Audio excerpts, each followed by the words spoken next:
What's up, guys? Our Wrestling Podcast back at you with another episode. This is Dave Vicious, along with Justin Total Package and Craig, the British Bulldog, bringing you our perspective on the world of professional wrestling. No inside sources, no ties to the industry, just stories from the diehards, sharing opinions with you. Today's topic, who is Ron Killings? For audio fans, give us a listen on Apple, Spotify, and iHeartRadio. And for video, check us out on YouTube at our wrestling channel. And don't forget to look to your left over here for several other video options. And please give us a follow on Instagram at O.W.P. 2019. Man, this guy had us really heated the last couple of weeks, I would say. Oh, that's weird that you say that, because I was going to apologize for having such a boring topic that never evokes emotion at all. So that's really weird that you would say that. Yeah. Oh, good timing for this. We have two different perspectives of the same subject, which is fine. What'd you say, Craig?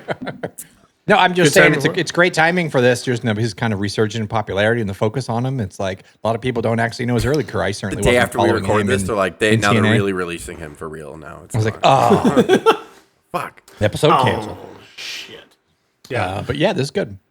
Yeah. You're about to get your learn on.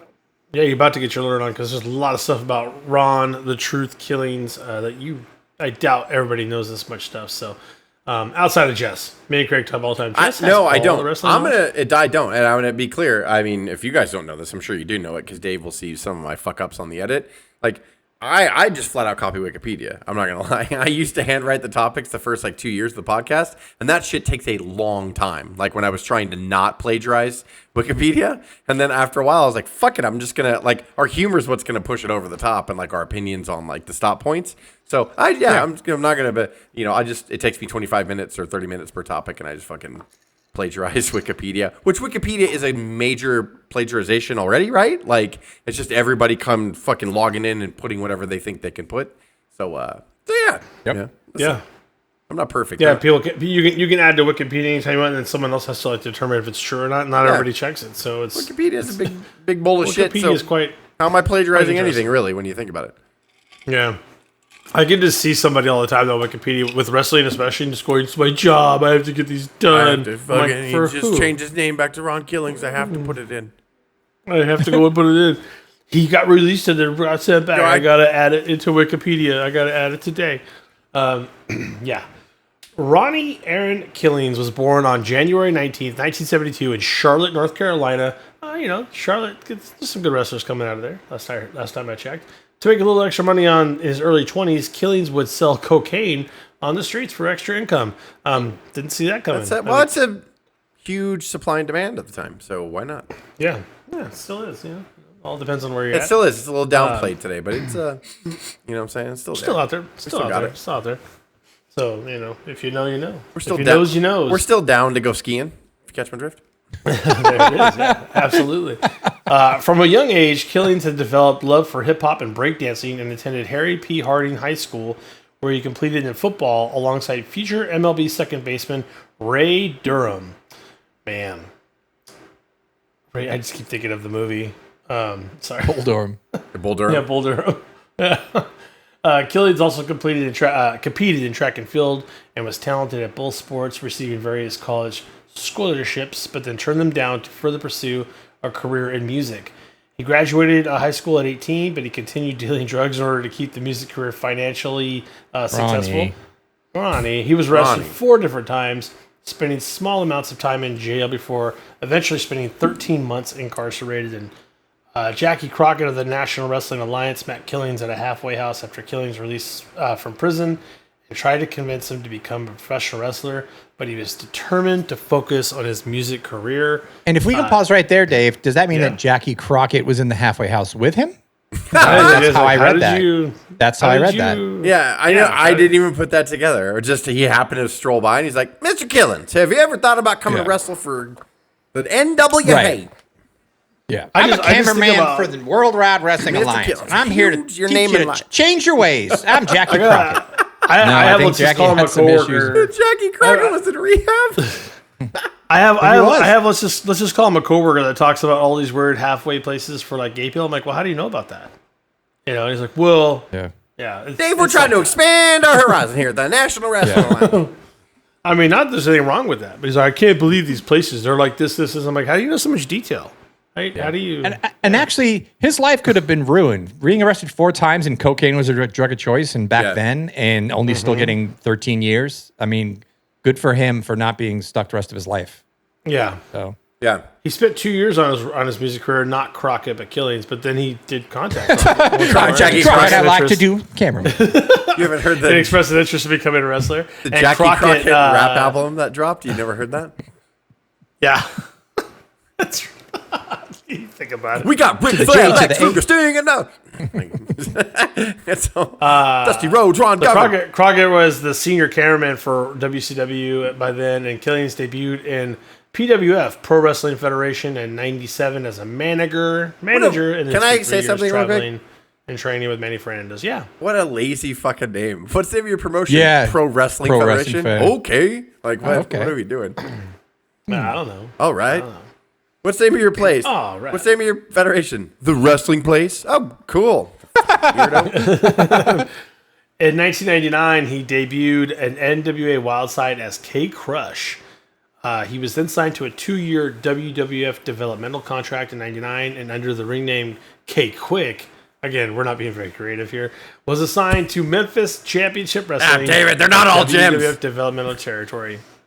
K Quick was then promoted to the main roster to put up a tag team with Road Dogg, and then K Quick and Road Dogg began rapping together, forming a song called "Getting Rowdy." I as they totally approached the fucking ring. remember this. It's crazy. It was after like the New Age Outlaws, and it was like to Get Rowdy. Yeah, the song was called "Get Rowdy," going to move some things. Like it's crazy. Like I remember Insert audio here. K Quick coming. He was wearing overalls, and they were like graffiti all over him, and he had one strap down. Like, Oh, yeah. I think they both ended up Yeah. wearing that same getup or whatever. It was after the New I Age believe you're Outlaws. right. Yeah. After Road Dogg was suspended in December and eventually released January 26th of the next year, Bye. K Quick became a singles competitor and a successful mainstay on Jacked with 2 Ks. He defeated Raven for the Hardcore Championship on February 3rd, but lost the title to Crash Holly that same evening under the title's 24/7 rules. I was just going Yeah, to we say. had a lot of fun with that title, did we not? Yes. However, the seeds of I'm gonna go ahead and bury the lead here. The seeds for the greatest 24/7 champion ever was planted here. Like, and he would revisit it much later when it was called the 24/7 championship, and that was his calling. It was his goddamn calling. Yeah, one of many. K Quick became somewhat of a background figure of the invasion angle during the summer months, often seen in dressing rooms and watching television with other superstars during inter-promotional matches. I don't remember that actually. That's funny though. You can totally Probably see just that. in the He's background back. hanging around, you know. Yeah. Yeah. He was released actually in August of 2001 from the WWF. Bye-bye. He was signed with NWA, Nashville, Tennessee-based Total Nonstop Wrestling, NWA TNA promotion in June 2002 and appeared on the first weekly TNA pay-per-view on June 19th as K Crush. Just brought it right back. Killings immediately established himself as a heel by harassing NASCAR drivers Sterling Marlin and Hermie Sadler until he was attacked by Brian Lawler. Again, unfortunately, names that nobody remembers. I don't know how that makes you a heel, but okay, that's cool. Listen, they're not all gems. Dave, Sterling Martin is a really fantastic NASCAR champion. He's one of the best get at your shit control together. of his emotions on the track, and that's important, Dave. I mean, he won semi-Talladega twice, okay? Like, you need to fucking... You know what? Living here in Put the some South, respect on his name. I know who Sterling Martin is. I'm not familiar with the other guy. Of course you I do. am familiar. Sterling Yeah? Martin was a popular one. Yeah. So And Hermie Sadler? Hermie Sadler? you and your left coast yeah, I was gonna say we Your sensibilities. left coast! you tell we're Californians at heart, and it shows. Yeah. Yeah, you ain't been to a circle track, and Well, it you shows. guys race cars? got- What? What's that about? Oh, bro. You haven't heard the NASCAR We just skate and vibration surf. in We just person. skate and surf out here in California, bro. You're driving a car for. Yeah, we wear flip flops to work. Everybody lives. If you live in California, everyone lives in a beach. You know that. Yeah. Yeah, duh. The whole every fucking TV show is there's a beach. You take the 5 to the 805. Yeah, you take the 5 down the 805. What? What are you doing here? Yeah, What are you? So funny. yeah, that's fantastic. Sorry, Dave. I love it. I'm loving all this. On the July 17th TNA pay-per-view, Killings delivered an angry promo in which he implied that he had been held back as a result of his race. Well, that's probably true. I don't even know what to say. Good old It probably is. 2002. What are you gonna do? Yeah, he then stated he was to be referred to as the Truth. Killings eventually began using his own name, referring to himself as Ron the Truth Killings. Killings defeated Kim Shamrock for the NWA World Heavyweight Championship at NWA TNA 8 on August 7th, thus becoming the first ever, and to date only, recognized African-American NWA World Heavyweight Champion in history, and the fourth African-American in professional wrestling history to win a World Heavyweight title. That's great. It's back down to the two men in this match. Kind of a variation of a diamond cutter there by the Truth. It is. He got him with it. Two. And he beat him away. He beat him away. The winner of the match. And new NWA Heavyweight Champion of the world, Ron the Truth Killings. The move that he calls the Truth or Consequences. Wait, is that right? There's no other no Bobo Brazil or like NWA champions. So there's a lot of I don't want to say controversy. What is legit? Well, yeah, because what if a territory was a little bit bigger than the other? There were some African American champions even before Ron Simmons. But a lot of people are even though WCW was a distant number 2, they were a national brand, and so people consider that like a major world heavyweight championship. So that's why Junkyard Dog never won the NWA. He always just had the he never won a a version of the NWA. It was always some kind of territory he was in where he was the Mid South or whatever.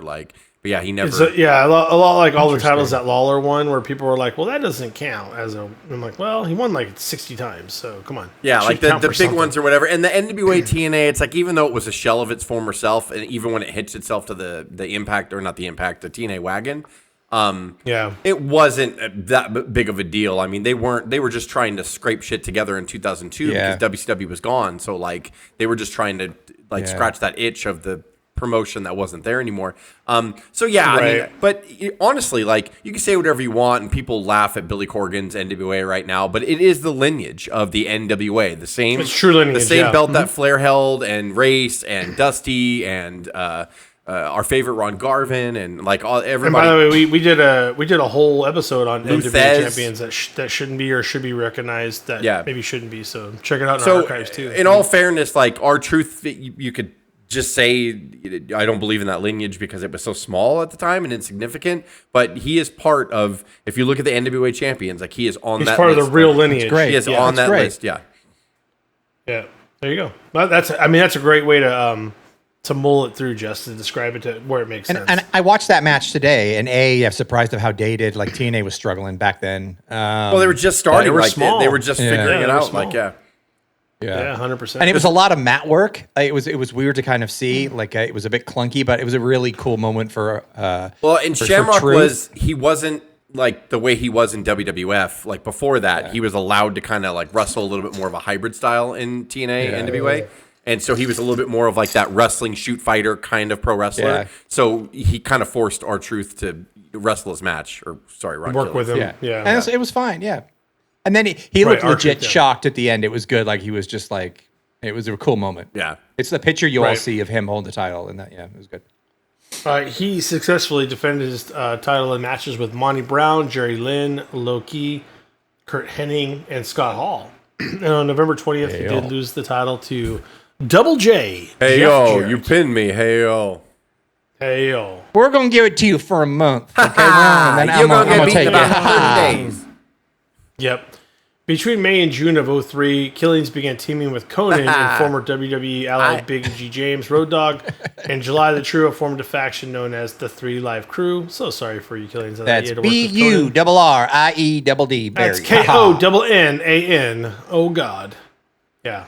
I hate him so much. Ugh. Get on that tangent. I hate him. Okay. It's awful. So awful. I get people's critique of TNA here. It's Ring of Honor got so popular because they welcomed young guys in, and then they started on high flyers. Independent level. The way, even though Jarrett started TNA small, it was still we want to get a television deal, and they were always taping their product to be to shop it. Does that make sense? Like Ring of Honor, Ring of Honor never gave a shit. They were an indie promotion, and that's what. So when everything split after WCW was bought, when Ring of Honor started rising up, they were the young guys and these new fucking people that you'd never seen before. And Jarrett, you could say what you want about him, and a lot of people are irritated with Jarrett for no reason. But like he knew to go out and get the Samoa Joes, the Christopher Daniels, the AJ Styles in the early years of TNA because he knew that they needed them. And so he was smart enough to do that. But on the other side of it, like when he would get the former WWF people, it would be like, let's do just a hybrid of the New Age Outlaws with like Conan or like kind of something that maybe Conan did in WCW and then they brought it over. And I'm not saying you got to have both. And the late, great Dusty Rhodes always said, wrestling's like a buffet. There's a little something for everybody. If you want light eating, if you want a salad, you got a salad. If you just want to eat dessert, you can just eat dessert. If you want to eat a main course, you can just eat a main course. If you want to eat all sides, you can eat all sides. But there is a fine line between like a circus and, remember when TNA first started, they had women dancing women dancing in cages on either side of the ring. Like it was not a good look and early on. And because TNA, get it? It's total non-touch average. It's not. It doesn't mean tits and ass. It means total non-touch average. But it's TNA, huh? Like it's like that's the grossness of. And it was just they were just trying to grab this fan that they thought was out there. And then as TNA went on, I want to say they got a little bit healthier at times. But Ron Killings was legitly in on the groundwork. Like he was one of the original guys in the beginning in 02, 03, 04. Yeah, he's part of that foundation. Yeah. On November 26th, the crew defeated Simon Diamond, Johnny Swinger, and Glenn Gilbert in a 6-man tag team match with the vacant NWA World Tag Team Championship on the line. The NWA World Tag Team Championship was held by all 3 members of the crew as part of the Freebird rules, some of our favorite rules, until January 28th of 04, when they were defeated by Red Shirt Security, which was Kevin Norcutt and Legend. On May 19th, Killings faced NWA World Heavyweight Champion AJ Styles, Raven, and Chris Harris in a 4-way title match. He won the bout, becoming a 2-time NWA World Heavyweight Championship after Jarrett. I didn't realize he had the history with AJ. That's good. That's a little yeah. His reign lasted until June 2nd. Very long, unfortunately. When Jarrett defeated him in a King of the Mountain match, which included Harris, Styles, and Raven. Raven was there too, we forget. Yeah, Raven was there, yeah. Here comes the truth going up high. Killings from the top rope. Oh, an axe kick. Oh, did he miss? He drilled him with the axe kick. Here he goes. 1, 2, it's over. Champion. The truth wins the belt for a second time. The winner of the match. And new NWA Heavyweight Champion of the World, Ron the Truth Killings. Yeah. On June 19th of 07, Killings tried to resign from TNA, intending to work for the Mexican AAA Association. Happening right now. I said, nuh-uh. TNA refused to release Killings, though, because they said... I told Ron we have great things in store for you. Yeah. Okay. And we're going to have you win a 3rd time. You're going to be... Yeah, go ahead. You were just going to say what I was thinking. You're going to be a 3rd-time NWA champion. After 20 days, I'm going to beat you. So, we big plans. I'm going to beat you. It continues the story. Ron didn't get it. He wanted to go to Mexico. And I said, no one refused and sued him. What better is winning the title and then losing it again like 2 weeks later to me? There's nothing better. The truth is, no one else would lay down for me. Okay, so in hindsight, Ron is the only athlete that laid down for me. So I had what they call leverage. I got respect. I got respect for him. I got respect. I had what they call in the industry leverage. Leverage, but respect. Respect for him. He returned to Hard Justice, confronting Adam Jones, the football player. Okay, all right. I would like to see that match. I'm sure it was a cluster. I don't know if Adam Jones was a good wrestler. It was at No Surrender. See, you can't go to Mexico. We have big plans for you. Ha ha. Adam Jones. Big plans for you. So, but get this. Pac-Man and Ron Killings defeated Sting and Kurt Angle Adam Jones, to win the tag team championship. Now what you got to say? And then 30 days That later, they just lost happened. to. And 30 days later, they lost to Jeff Jarrett and somebody else. I don't know. Not even that. They worked out a release, right? And I don't even think he must have relinquished it because he worked out a release. He did, yeah. I had to edit a lot out. Yeah. Turns out I lost in lawsuit. I honestly should have done release. I should have made this the legacy of Ron Killings after I was halfway through the notes. I was like, Jesus, I forgot how long this guy's been there. Yeah. In 08, Killings re-signed with World Wrestling Entertainment, formerly the World Wrestling Federation. You got that other bullshit out of your system, pal? You want to come on back? Yeah. Under R-Truth on August 29th. I was like, wait a minute. They released him, though. Why is Vince yelling at him? We can promise you an opportunity, Ronald. Yep. R-Truth began a feud with the debuting Drew McIntyre on the August 28th episode of SmackDown. Drew McIntyre, and he's going to beat you 20 days later. How does that sound? Yep. He lost in a match at Hell in a Cell to Mr. McIntyre. I told you. I fulfill my promises. And then on April 26th, Truth was drafted to the 2010 WWE Draft to Raw. And on May 24th, he defeated The Miz to win the vacant United States Championship, giving him his first singles championship since returning to WWE. R-Truth connecting. The lie detector has taken up The Miz. We have a new United States champion. The winner of this match and new United States champion, R-Truth. Congratulations to R-Truth. There was a lot of, again, I did have to do a lot of editing to move this along. But he was there's a lot of stuff. He was associated with Miz a lot, like in his career. Like there was a lot of stuff that they did together. A tag team, like they feuded against each other when Johnny Morrison was there. And there was a lot of stuff I didn't want to yada yada past it, but there's just so much. Like when I was reading, I was like, fuck. Like all I'm saying is if you get to work with The Miz, you should say thank you because that means either The Miz believed in you or someone else believed in you. Well, he was also put him with The Miz. I put him in the category of The Miz in the sense of like they did not care. Like whatever chicken shit they got given, they made chicken salad out of it. For decades, like he was doing that. Right. Like, and that's why it was so hard for me to like make these notes in the middle of the episode because there was just so many great gems that I forgot. All because they were giving him shit and they just let him fill in the middle and he filled it in with gold. And like he's just like The Miz in my opinion. Like, and that's high praise. Like that makes sense. You know, this whole misnomer about if you do what I ask, you're going to get the brass ring. That's not true. We all know that. But you had some soldiers like The Miz, like R-Truth, and there's some others I'm probably, not mentioning that just like gave us like Mizdow and all those people that like made us like smile and go, dude, you just you didn't have to be this funny with it, but you were. And R-Truth was absolutely one of those people. And I know he's more a serious tone now. We'll get to that later. But I mean, like, his legacy, and this is not a slight, everybody dreams of being like a major serious champion and having a big legacy. But his legacy was just making the best out of something that he had no right to do. And this is where it started for him, where he just took anything he could get and he fucking made it great. No matter what he did. Never said no and just let's make it work. After becoming the number one contender to be WWE to our WWE Championship opportunity, he was put in a steel cage against The Miz, who was the current champion, and John Cena at Extreme Rules. And on April 18th episode of Raw, Morrison questioned R-Truth about his capability to compete in a match like this and challenged R-Truth to a match for his spot at that Extreme Rules. And then Morrison did win that match, but R-Truth attacked Morrison, turning heel in the process. The following week on Raw, R-Truth stated that he was done entertaining the fans as popularity did not get him any titles. Well, it got him one. Get a U.S. title. Yeah. After subsequent episodes of ranting and raving over Cena's popularity, he harassed a young fan and his father on the May 30th episode of Raw, throwing a cup of soda in the father's face after a count-out win over Cena. After Raw went off the air... sorry, go ahead. He walked so MJF could run. Because MJF threw liquor in that fan's face.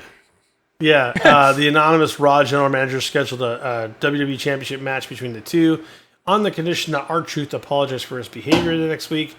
On a June 6th episode of Raw, R-Truth made his way out to the ring, singing a song about Little Jimmy, referring to the children in attendance, and wearing a Confederate soldier's uniform before apologizing for his actions. In the ensuing title match at Capital Punishment, R-Truth was unsuccessful in winning the WWE Championship.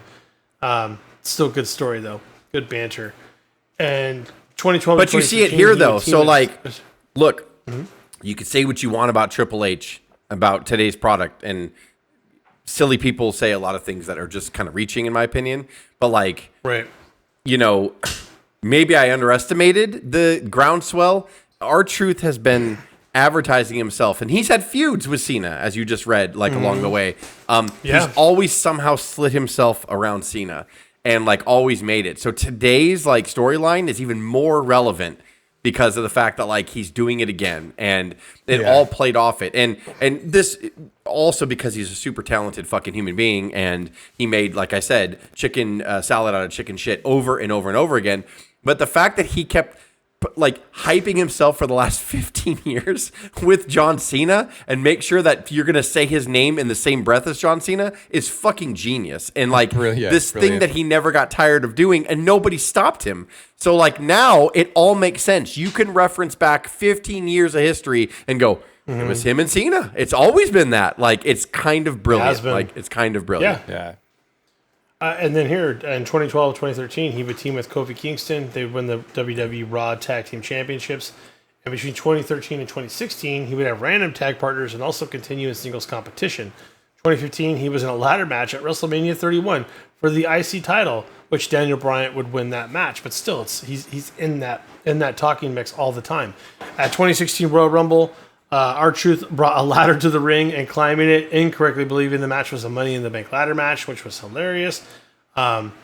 He was part of a character which is these one pay-per-view behind on every. I forgot. I remember the ladder moment, but I guess when I went and researched it, I forgot that they had a period where like they were like, what if you think like every pay-per-view that you run out for, you reference the last one. So like the pay-per-view before Royal Rumble, I guess was Money in the Bank. I didn't remember it was that late in the year, but I guess like it was the last pay-per-view. So he ran out thinking the Royal Rumble was Money in the Bank. But now I'm like, at Elimination Chamber, did he think that it was Royal Rumble? Like, did I miss a clip of like, so I don't know how long they did this for, where like he always thought everything, he was a month behind on everything, like, which is really fucking funny. Again, brilliant. What can I do? I don't know. What do you want to do? What if I just think that fucking everything is like, that's a month old? It's current. And that's like All a decade long like bit too, like the stuff he did with the Judgment Day when he's like, you need a member for War Games, and it was like that was 2 nights ago. It was, how'd you guys do? So we lost. How did I do? It was like, it's funny. It never got old. How did I do? Like a decade later, it was hilarious.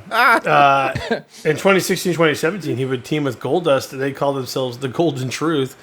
During their run, they would be involved in several funny promos and backstage segments. On May 15th episode of Raw, during a promo, Goldust attacked R-Truth, ending the Golden Truth. And on June 26th, R-Truth and Goldust had a brawl before their match even started. R-Truth was defeated by Goldust in a singles match on the July 10th episode of Raw.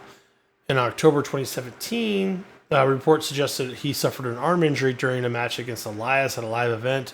He underwent surgery on October 26th, and then he would get moved to SmackDown in mid-2018 as part of a superstar shakeup, which kind of happens more and more now. During the summer, R-Truth involved himself in angles within SmackDown Women's Championship Carmella. Those are hilarious. Go back and check those out.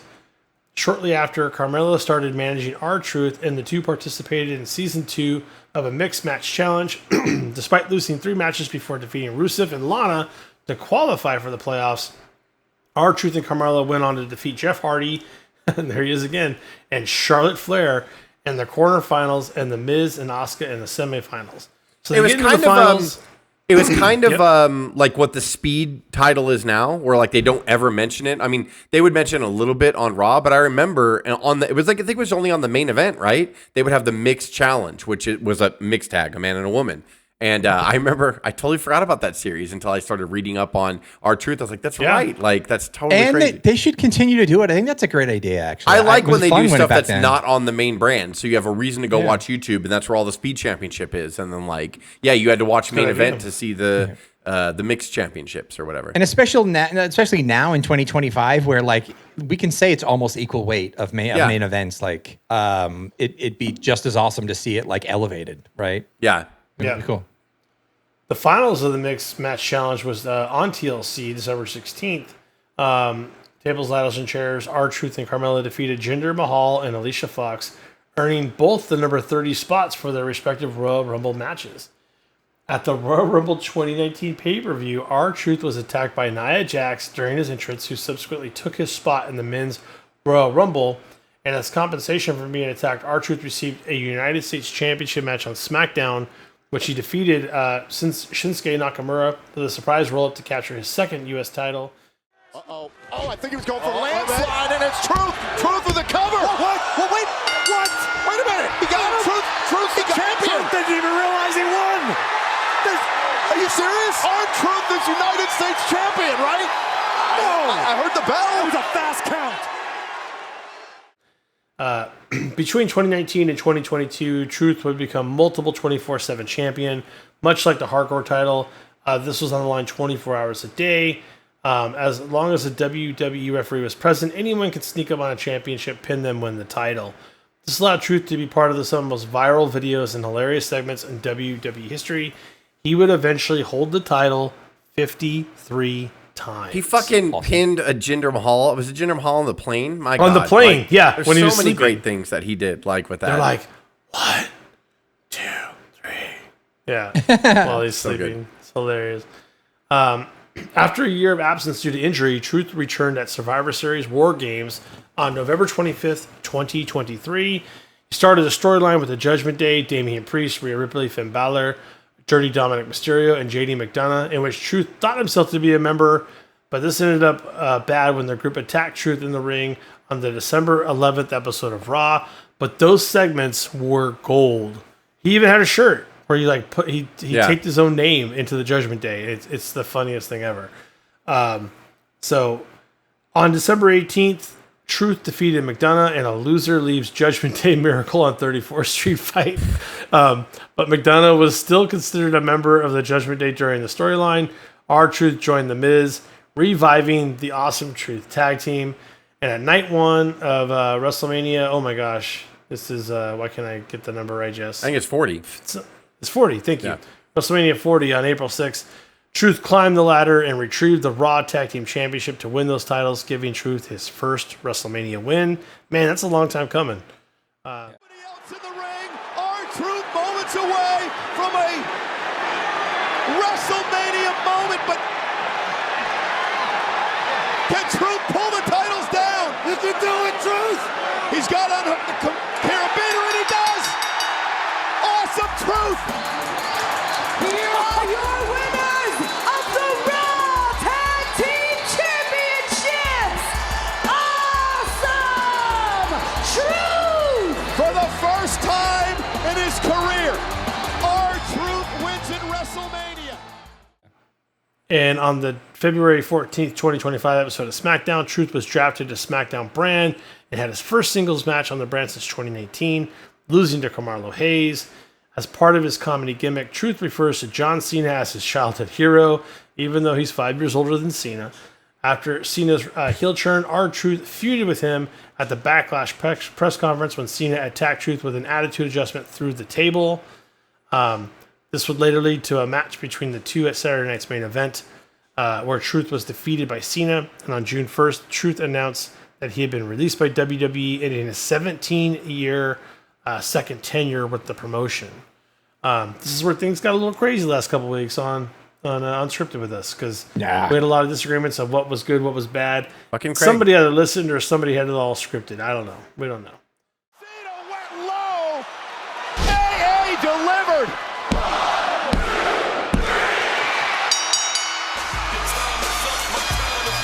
Here is your winner, the undisputed WWE Champion, John Cena! Well, John Cena suckered some of us in tonight. Decided not to use the championship, instead decided to go low once again. But at June 7th, Money in the Bank, Truth returned and assisted Cody Rhodes and Jey Uso, helping them defeat Cena and Logan Paul. It was then reported by PWI Insider that Truth had re-signed with WWE and would be performing under his real name, Ron Killings, and the hair gets cut. We have the new Killings hair, and he's back. He's mad, and we're getting, I think, almost like a third revitalization of Ron the Truth Killings. I mean, I think whenever you do something like this, and it's rare, like in the sense of like I feel for some reason wrestling fans have a super short memory, and Vince programmed us that way for a long time, but for some reason with him we don't, and I think that's good. I think that at first I was like, man, going like a non-comedic back to Ron Killings, is risky, because what you've lived off of for the past 17 years was you making, I keep going to this phrase, you making chicken salad out of chicken shit and making us laugh. And now we have to take him serious. But I think we're along for the ride because, again, we wrestling fans have short memories notoriously, and especially after WCW was bought, Vince trained us that way. And there was a period, before Vince left, people were calling for his head because he would like just stop feuds in the middle of them and go, people are going to forget in a month anyway. And like, he just really programmed us that way. But for some reason, and this is a compliment, with R-Truth, like we don't forget. We remember everything. We remember the 24/7. We remember K-Quick. Some of us maybe more than others. But we remember all of it. And I watched TNA back at that time, so I remember him from TNA as well. And so there's a lot to be said of what Triple H has been doing. And I don't mean to, I know Craig hates this, but like, I'm not trying to ride Triple H's dick, but it's like, it's really what Vince should have been doing the whole time, is acknowledging that we do remember. And Vince chose to not do that. He wanted to appeal more to the television aspect of it and the advertisers and pretend we don't. But like we do, and the hardcore wrestling fans do remember these things. And so when Triple H pays homage to what came before, and he allows people, and he does video packages of really old footage, and he allows wrestlers to kind of like be who they used to be 15, 20 years ago, I think that's great. And Ron has been like the best example of that. Like the best example of we didn't forget. We're never going to forget, because you gave us so many years of your heart and your comedy and your soul. And even though you knew you weren't pushed at the top of the card, you still didn't care. You were like, I want to get on the show. And we're never going to forget that. And I think that's why we are so emotional about Ron Killings, and why he's earned a serious run. Why we get so mad. And Craig and I were at odds about, Jess, you give them too much credit. And maybe I do, and maybe all the credit belongs to Ron Killings, because he has earned this. And just the journey you took us on in this episode, he has earned this. Like, from everything that he did, even in TNA, like, he was serious Ron the Truth Killings, but then he did the 3 Live Crew. And, and then he came back to WWE and did everything they asked for. And, like, it's a tribute to him. It really, really is. And then without sounding corny or saying a generic phrase like that, it really is. And it's why we love pro wrestling, and it's why we always remember. And I'm so glad. And he's got flaws, Triple H, and he doesn't do everything perfect. And I don't agree with everything he does. But the thing is as long as you acknowledge the past and you don't play wrestling fans for jackasses, like we don't remember stuff, you're going to win out, like, in the long run. And Ron's the perfect vehicle for that. And he's showing us that it is. How long the evil, he's not evil, he's like an evil face. Does that make sense? Like, Ron, he's a face, but like he's not R-Truth anymore. And like, so I feel he'll be back. And he's not banter anymore. He's serious. He's how poetic would it be if Ron the Truth, no, sorry, Ron the Truth, R-Truth, god damn it, he was a silly, goofy character, and he had to turn serious to get the evil Cena to realize that he misses the good Cena. Does that make sense? Like, what a weird fucking twist at the end of the year if Ron Killings is the reason why he pulls John Cena back, and they both realize he's R-Truth again, and John Cena is the real John Cena when he says goodbye. What a weird, poetic, and would you ever think that hasn't happened yet? We still have the rest of the year, but what an amazing thing it would be if R-Truth, or Ron Killings, whatever you want to call him, kind of retires with Cena, and they join lineage as they leave. That's really weird to me, but it could happen. It seems that's what they're setting up to do. Yeah, and you know what's funny about that, Jess, is reading these notes and listening to Dave say them about the history with Cena, and then listening to Triple H before the Cena run started, before his farewell year started, where Triple H said Cena's earned the right to do whatever he wants. Like, I think this is not something that the WWE brass or Triple H would ever kind of think of, but this would be something that maybe seen as like, this is what I want to do. It's an absolute possibility in that respect. Like, who knows the relationship between Cena and Truth, but their history all intertwined. Like, I would love to see it happen. And if Cena has the final say in what kind of happens with it, like, I think it's absolutely a possibility. That like would be Cena so cool. became a phony version of what made him a legend, right? Like he became heel and he betrayed it. So R-Truth had to become Ron Killings to betray R-Truth, like to go get Cena and bring him back. Like, it's a weird, maybe I'm way overthinking it. I sound like Cuz. Like, maybe I'm way overthinking it, but like, what a fucking crazy thing. And a legend like Cena to want that is pretty fucking awesome. Like, that Cena's not, I want a selfish by myself moment and to say goodbye. Yeah. Instead, like, he's just kind of like, well, however we could tie this in would be fucking great. Like, it makes sense because I think Cena's going to finish the run in Boston as a face, not a heel. So I think he will end his little heel gimmick maybe a few appearances before that final one. So I think it'll be sooner rather than later this fall. Like, sweet. Yeah, makes sense. They're going to talk about there. And all Triple H has to say is, you enjoying the show? Enjoy the show. For audio fans, give us a listen on Apple, Spotify, and iHeartRadio. Our videos, check us out on YouTube at our wrestling channel.